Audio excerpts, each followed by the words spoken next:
Shabab, salam alaikum. Pour la vidéo, on va résoudre le problème de l'étude de fonction de Sidrakia 2021.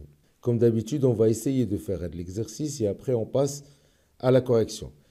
L'exercice, il est composé d'une partie où on a une étude de fonction et construction de courbes. Et une partie, on va calculer des intégrales avec une petite question là avant de minimum. Et une partie, on va étudier la fonction réciproque d'une restriction de la fonction f. Donc, on passe à la correction. Donc, la fonction lambda, c'est une fonction définie par f de x égale à 2 moins x exponentielle moins x plus 1 et définie sur R. OK? Donc, la première question, calcul de limite de f de x quand x tend vers plus l'infini. OK? Donc, on a la limite de f de x quand x tend vers plus l'infini, dièle 2 moins x exponentielle moins x plus 1, quand x tend vers plus l'infini. Donc là, on remarque que moins x, il va tendre vers moins l'infini, et à l'intérieur de l'exponentielle, il va tendre vers moins l'infini. Donc exponentielle moins x plus 1 va tendre vers 0. Car on sait que la limite de l'exponentielle d'une expression avec cette expression qui tend vers moins l'infini est égale à 0. OK? Donc, pour lever l'indétermination, on va remarquer que f de x, on peut l'écrire sous la forme de exponentielle moins x fois e puissance 1, ou exponentielle de 1.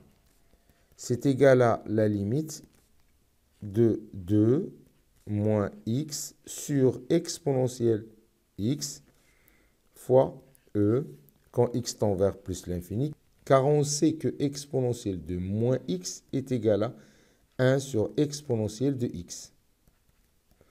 OK? Alors, c'est l'inverse d'exponentielle x. C'est x qui va tendre vers 0. Donc, il va tendre vers 0. Donc, la limite de f est égale à 2, car la limite de l'exponentielle x sur x quand x tend vers plus l'infini est égale à plus l'infini. On a, c'est l'inverse de x sur x exponentielle x est égal à, c'est rien que l'inverse de exponentielle de x sur x. Alors, la quantité, elle va tendre vers l'infini. Alors, son inverse, il va tendre vers 0. OK? Alors, l'interprétation graphique, on a la limite de f de x en plus l'infini est égale à une constante, est égale à 2. Alors, CF admet une asymptote horizontale d'équation y est égal à 2 au voisinage de plus l'infini. OK? Et on passe à la question 2. Et on passe à la question 2a. Alors, c'est le calcul de la limite de f de x quand x tend vers moins l'infini. OK? Alors, la limite de f de x quand x tend vers moins l'infini est égale à la limite d'IL juge naqis x exponentielle moins x plus 1 quand x tend vers moins l'infini. Donc, on a limite de moins x plus 1 quand x tend vers plus l'infini et moins l'infini est égal à plus l'infini. D'où la limite d'exponentielle moins x plus 1 est égal à, quand x tend vers moins l'infini, est égal à, puisque ça tend vers plus l'infini, donc l'exponentielle va tendre vers plus l'infini. D'où la limite de f de x, quand x tend vers moins l'infini, là, ça va tendre vers plus l'infini, ça vers plus l'infini. Donc la limite de f de x, ça va être plus l'infini. OK? La question 2b. 2b, on va calculer la limite de f de x sur x quand x tend vers moins l'infini et on va interpréter. Donc là, on a limite de f de x sur x quand x tend vers moins l'infini est égale à la limite. On va diviser la fonction f par x. Donc ça fait la limite de 2 sur x moins exponentielle de moins x plus 1 sur exponentielle moins x sur 1 quand x tend vers moins l'infini. Donc du coup, ça va nous faire 2 sur x va tendre vers 0. Et ça va tendre vers plus l'infini. Donc le tout va tendre vers moins l'infini. Car on a vu avant que la limite d'exponentielle moins x plus 1 quand x tend vers moins l'infini est égale à plus l'infini. Comme interprétation, puisque la limite de f de x en plus l'infini, en moins l'infini, puisque la limite de f de x en moins l'infini est égale à plus l'infini, et la limite de f de x sur x est égale à moins l'infini. Alors CF admet une branche parabolique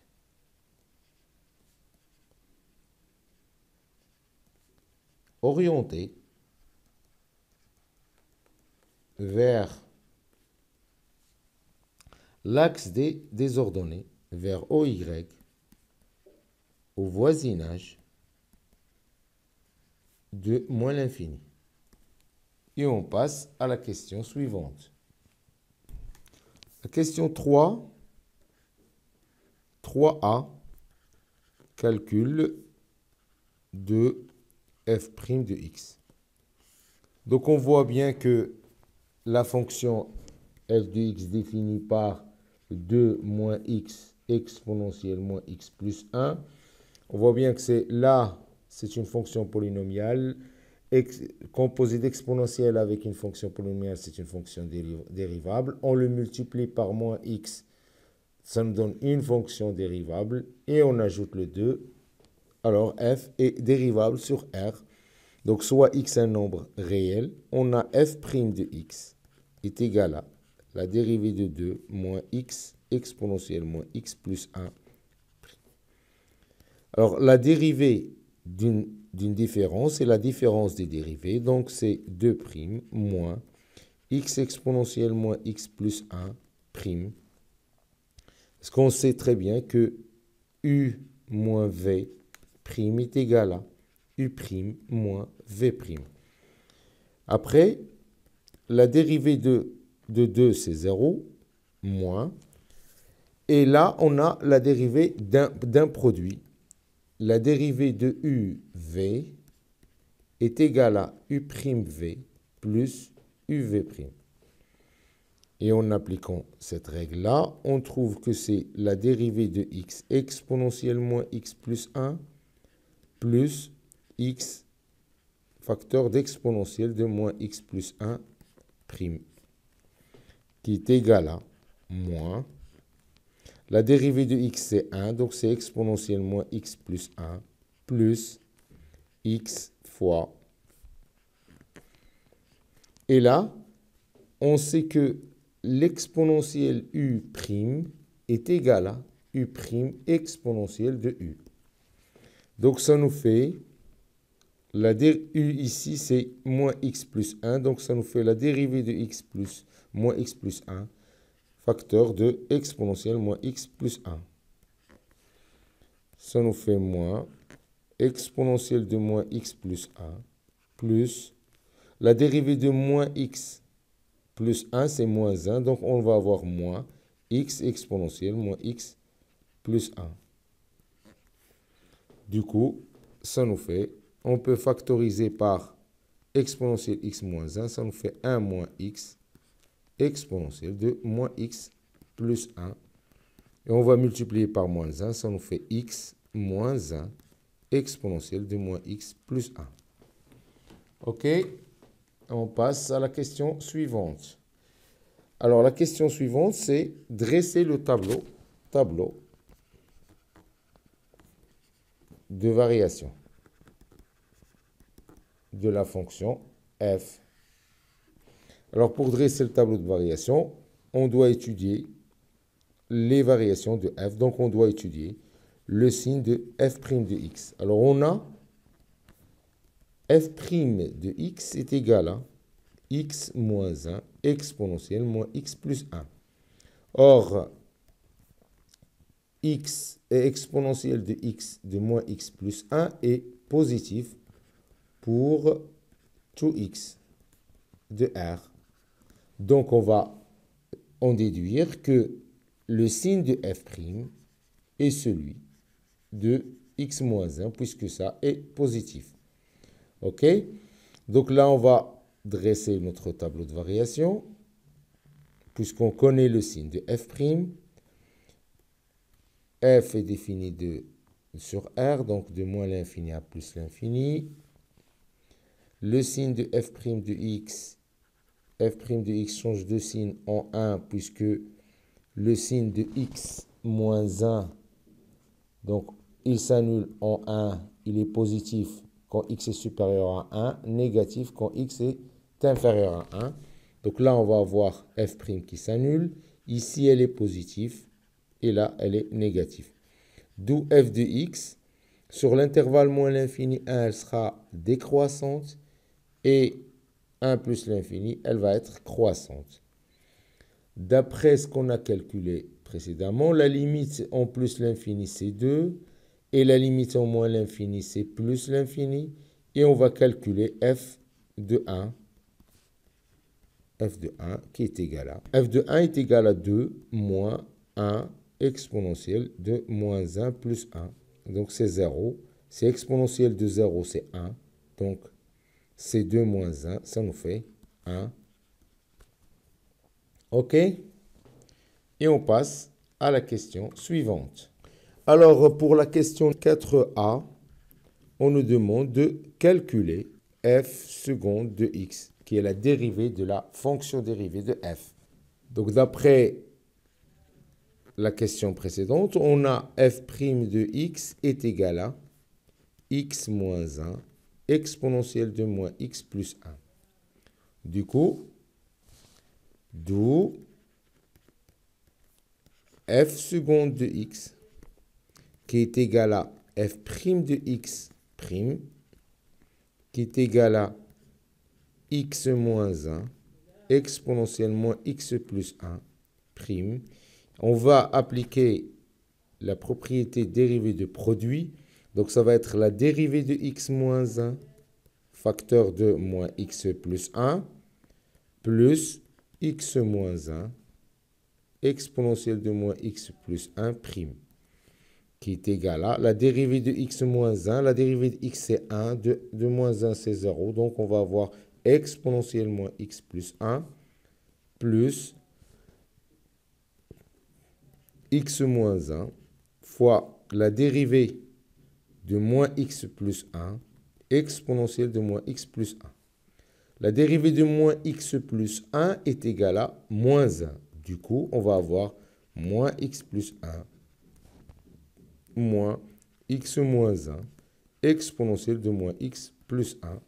Et on va factoriser par exponentielle de moins x plus 1. Donc ici, on va avoir 1 moins, on ouvre les parenthèses, x moins 1, et on ferme les parenthèses. Ça nous fait 1 moins x plus 1, exponentielle moins x plus 1, d'où f seconde de x est égal à 2 moins x exponentielle moins x plus 1. Alors là, on a calculé f seconde. Et f seconde, on sait qu'elle est utile pour étudier la concavité de la courbe d'une fonction. On sait que si f seconde de x est supérieur à 0 sur i, alors CF a une concavité orientée vers le haut. Et si f seconde de x est négatif sur un intervalle i, on en déduit que CF a une concavité orientée vers le bas sur l'intervalle i. Alors, si f seconde s'annule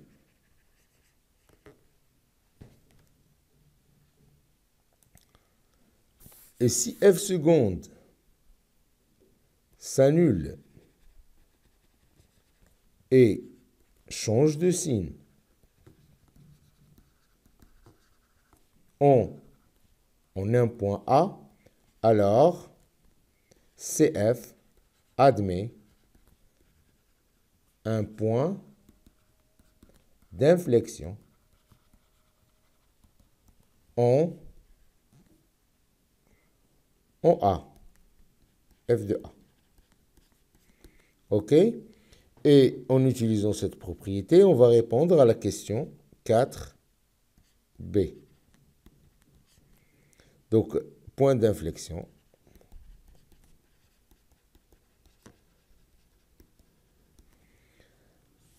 Alors, on a f seconde de x est égal à 2 moins x exponentielle moins x plus 1 et exponentielle moins x plus 1 est positif sur R. D'où le signe de f seconde est celui de 2 moins x. Et on sait que 2 moins x, elle s'annule en 2 et elle change de signe en 2. Donc, or, d'où f seconde de x et 2 moins x ont le même signe. Alors, f seconde de x s'annule et change de signe en 2. Par suite, C admet ou CF admet un point d'inflexion d'abscisse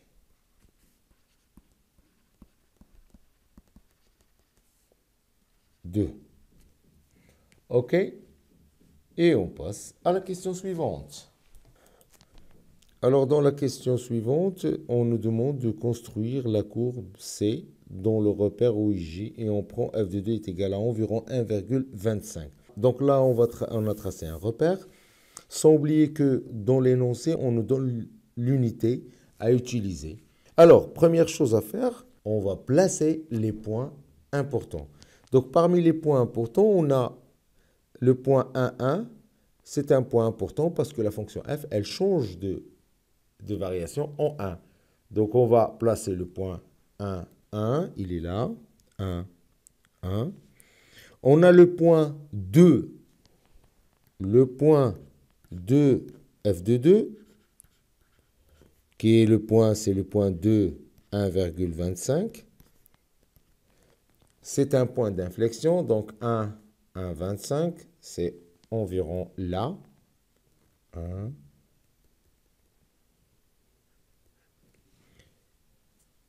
Après, on passe aux droites importantes. Parmi les droites importantes, on a une tangente horizontale ici, parce que f' de 1 est égal à 0. Donc là, on a une tangente horizontale qu'on va tracer ici. Et on a une asymptote horizontale, y est égal à 2, au voisinage de plus l'infini. OK? Y est égal à 2. Alors, on va commencer par tracer, on va commencer à tracer la courbe. Donc, ici, c'est une tangente horizontale. Un point d'inflexion, la concavité était orientée vers le haut. Là, elle devient orientée vers le bas. Et là, on a une asymptote horizontale. au voisinage de plus l'infini. De l'autre côté, f est décroissante et elle admet une branche parabolique orientée vers OY au voisinage de moins l'infini. Et sa limite, on avait trouvé que c'était plus l'infini. Donc la fonction, elle fait comme ça. C'est CF. Ou C plutôt. D'accord? Et on passe à la question suivante. Dans cette question, on nous demande de déterminer la valeur minimale de la fonction f. Donc on peut remarquer ça sur son tableau de variation qui était sous la forme. La fonction, elle était décroissante et après elle est croissante. Alors sa valeur minimale, c'est f de 1. Donc f est décroissante sur moins l'infini 1 et f est croissante sur 1 plus l'infini. Alors automatiquement, d'où f admet une valeur minimale absolue en 1. Et cette valeur est f de 1 qui est égal à 1. Donc sa valeur minimale en 1, c'est 1. Alors, on va traduire cette phrase-là. F admet une valeur minimale. On peut écrire que quel que soit x appartenant à R, f de x est supérieur ou égal à f de 1 qui est 1. C'est-à-dire que 2 moins exponentielle de x exponentielle de moins x plus 1 est supérieur ou égal à 1. Du coup, x moins x exponentielle moins x plus 1 est supérieur ou égal à 1 moins 2. Donc, ça nous fait moins x exponentielle moins x plus 1 supérieur ou égal à moins 1. On va multiplier les deux membres par moins 1. Ça nous fait x exponentielle de moins x plus 1 supérieur ou égal à... inférieur ou égal à 1. Du coup, x est inférieur ou égal à 1 sur exponentielle de moins x plus 1, c'est-à-dire que x est inférieur ou égal à exponentielle de x moins 1. C'est ce qu'il fallait montrer en écrivant exponentielle x moins 1 supérieur ou égal à x, quel que soit x appartenant à R. OK? Et on passe à la question suivante. Dans cette question, on nous demande de calculer l'intégrale de 0 à 2 de x exponentielle moins x dx. Là, on remarque qu'on peut utiliser une intégration par partie. On pose u est égal à x et v' est égal à exponentielle de moins x. Cela implique que la dérivée de u, c'est 1 et une primitive de v est égale à moins exponentielle moins x. D'où, en utilisant l'intégration par partie, l'intégrale de 0 à 2, x exponentielle moins x dx est égale à la différence de moins x exponentielle moins x de 0 à 2 moins l'intégrale de 1 fois ça, ça fait moins exponentielle moins x de 0 à 2 dx. Donc ça nous fait, on remplace, c'est moins 2 exponentielle moins 2 moins 0 exponentielle moins 0. Donc plus ou moins, c'est la même chose, moins une primitive de ça, c'est exponentielle moins x de 0 à 2. Donc ça nous fait moins 2 exponentielle moins 2. Là, c'est 0. Et ça fait moins exponentielle moins 2 moins exponentielle moins 0. Donc, ça nous fait moins 2 exponentielle moins. Donc, ça nous fait moins 2 moins exponentielle moins 2 moins exponentielle de moins 2 plus 1. OK? Donc, ça, l'intégrale, ça nous fait moins 3 exponentielle moins 2 plus 1. Et à la question suivante, on va en déduire l'intégrale de 0 à 2 de f de x dx, qui est égale à l'intégrale de 2 moins x exponentielle moins x plus 1 dx de 0 à 2, qui est égal à l'intégrale de 0 à 2 de 2 moins x exponentielle moins x multiplié par e dx. Ça fait l'intégrale de 0 à 2 de 2 dx moins e l'intégrale de x exponentielle moins x de 0 à 2 dx. Donc ça nous fait 2x moins e multiplié par ce qu'on a trouvé tout à l'heure, c'est moins 3 exponentielle moins 2 plus 1. Ça nous fait 4 et moins 0 moins plus 3 exponentielle.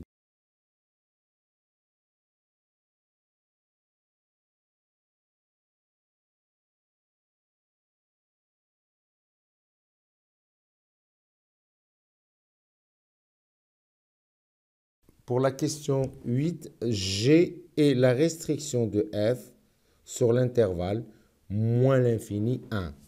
Donc, la première question, c'est montrer que G admet une réciproque. Alors, on sait qu'on a, puisque f et G est la restriction de f, ils ont la même monotonie sur cet intervalle. On a G continu et strictement décroissante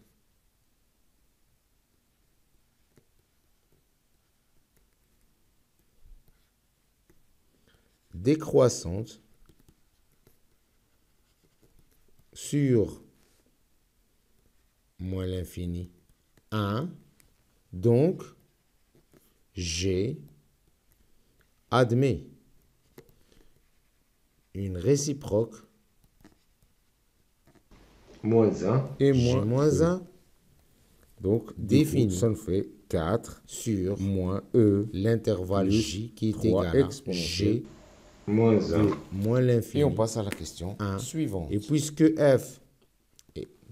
G est continue et strictement décroissante, alors G de moins l'infini 1 est égal à G de 1 limite de G de x quand x tend vers moins l'infini. Et la limite de G de x, c'est la même chose que la limite de f en moins l'infini. Et on avait trouvé tout à l'heure que c'était plus l'infini. G de 1, c'est f de 1, c'est 1. Donc, c'est 1 plus l'infini. OK? Pour B, la question B, la construction de la courbe de G-1 dans le même repère que OIJ. Donc, pour tracer la courbe de G-1 sur... pour tracer la courbe de G-1 sur le même repère, on va tracer le symétrique de la courbe de G. La courbe de G, c'est celle-là. C'est la restriction de f sur moins l'infini 1. Et pour tracer cette courbe-là, il faut tracer le symétrique à la courbe de G, CG, par rapport à la droite, par rapport à la première bisectrice, ça veut dire par rapport à la droite d'équation y est égale à x. Donc là, on va tracer notre droite.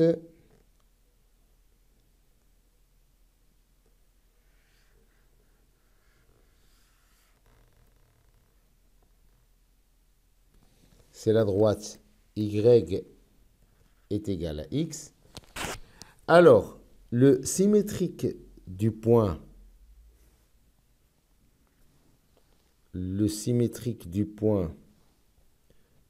1, c'est le même parce que x est égal à y dans ce cas-là. OK? Et le symétrique de ce point-là, c'est le point. Là, par exemple, c'est 0, 2 et quelques. On va supposer que c'est 2,25. Donc, c'est le point 2,25, 0.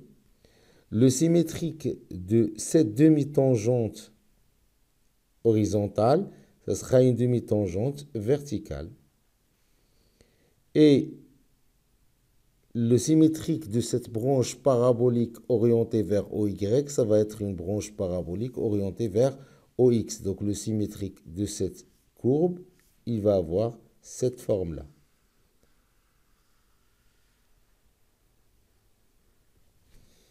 OK, c'est C, G moins 1. Et on passe à la question suivante. On nous demande de, à partir de la courbe représentative de G-1, déterminer la limite de G-1 de x sur x en plus l'infini. D'accord? Donc là, d'après ce qui précède, on a trouvé que la limite de f ou de g de x quand x tend vers moins l'infini est égale à plus l'infini. Donc la limite de g-1 de x quand x tend vers plus l'infini, ça va être moins l'infini. OK? Alors, et puisque c'est f, d'après la courbe qu'on a tracée, ici, c'est g-1, elle admet, alors g-1 admet une branche parabolique orientée vers, c'est celle-là, orientée vers OX. Alors, automatiquement, puisque CG-1 admet une branche parabolique orientée vers OX, au voisinage de plus l'infini, alors la limite de g-1 de x sur x quand x tend vers plus l'infini est égal à 0 pour avoir une branche parabolique orientée vers OY. Pour avoir une branche parabolique orientée vers OX, la limite de g-1 de x sur x doit être nulle. J'espère que c'était clair et à la prochaine. Au revoir et bon courage.